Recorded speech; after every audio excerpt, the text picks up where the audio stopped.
نواز کھوکھر صاحب آپ کے پاس آنا چاہتی ہوں کہ محترمہ کی شہادت، ڈیل کی خبریں، ایک تو یہ بتائیں کہ پاکستان پیپلز پارٹی نے آج کہا کہ غیر جمہوری لوگوں سے ہم بات نہیں کر سکتے، ان سے ہم ڈیل نہیں کر سکتے، ڈیل نہ ہوتی تو شہداء کا قبرستان نہ ہوتا. کیوں لوگ پاکستان پیپلز پارٹی کی بات پہ یقین کرنے کو اس وقت تیار نہیں ہے، اور کیا پیپلز پارٹی اس وقت ڈیل کرنے کی پوزیشن میں بھی ہے؟ جی شکریہ. آپ نے بلاول صاحب کا کلپ دکھایا، اس میں بڑا واضح طریقے سے انہوں نے اپنا موقف دیا، اور ان تمام جو سرگوشیاں ہو رہی ہیں، جو گفتگو ہو رہی ہے، ان کلموں کا انہوں نے ذکر کیا اور اس چیز کو انہوں نے رد کیا.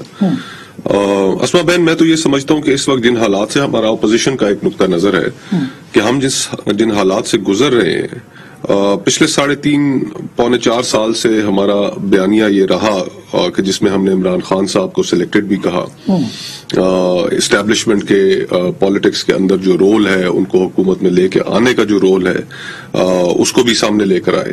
اور اگر کوئی بھی جماعت، اپوزیشن کی کوئی بھی جماعت اگر ڈیل کرتی ہے تو وہ اپنے بیانیے کی نفی کر دے گی. نہ صرف اپنے بیانیے کی وہ نفی کر دے گی جو پچھلے 3.5-4 سال سے لیے رکھا تمام سیاسی جماعتوں نے، بلکہ اس میں وہ مورل ایج بھی لوز کر جائیں گے جو انہوں نے ایک مینٹین رکھی ہے بار طور اس حکومت کے سامنے. تو گفتگو پھیلائی بھی جاتی ہے، آپ کے علم میں ہے، اور پھیلانے کا مقصد بھی یہی ہوتا ہے کہ اپوزیشن کی کریڈیبلٹی جو ہے اس کو ڈیمیج کیا جائے. وقت اور حالات تو یہی ڈیمانڈ کرتے ہیں کہ کسی بھی قسم کی کوئی ڈیل نہ کی جائے.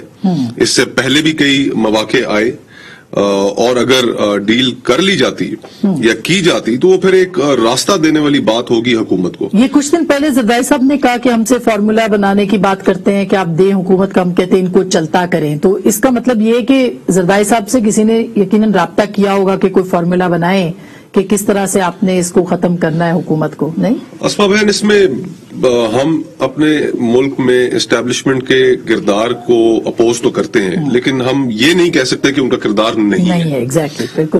ہمارے ملک کی تاریخ میں بہت ایک لمبا عرصہ ان کا ڈائریکٹ حکمرانی رہی، اور پھر اس کے علاوہ جو ان کا اثر رسوخ ہے ہماری سیاست میں، جو انوالومنٹ ہے، وہ ہم سب کو پتا ہے، ہم سب کے علم میں ہے. ہو سکتا ہے کہ کسی شخص نے رابطہ کیا ہو، اس کے پاس مینڈیٹ تھا کوئی بات کرنے کا یا نہیں کرنے کا، یہ ایک الگ بحث ہے. لیکن یہ تو اس طرح کے ہمارے پولیٹیکل کلچر میں اس طرح کی باتیں کون سا پہلی دفعہ ہوئی ہیں یا ہو رہی ہوں.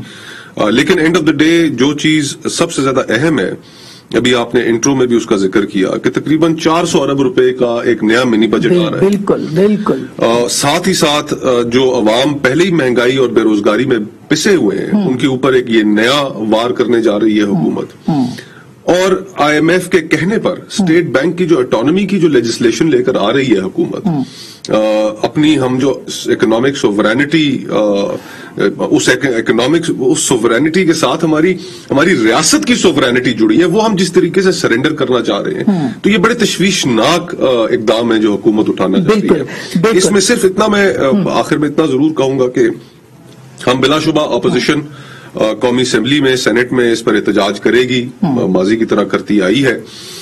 لیکن یہ جتنی خطرناک لیجسلیشن اور منی بجٹ لے کے آیا جا رہا ہے، اس میں میرے خیال سے اپوزیشن کو تھوڑا ذرا زیادہ کردار ادا کرنا چاہیے تھا. مسترد کیا جا سکتا تھا نا، مسترد کے علاوہ اگر ہم مسترد نہ بھی کر سکیں، میرے خیال میں کہ تمام اپوزیشن جماعتوں کو اپنی کوارڈینیشن بڑھا کر قومی اسمبلی کے سامنے اپنے ورکرز کو جمع کرنا چاہیے تھا. اس دن ایک واضح پیغام دینا چاہیے تھا کہ یہ اس ملک کے ساتھ ہونے کیا جا رہا ہے. درست بات ہے. اور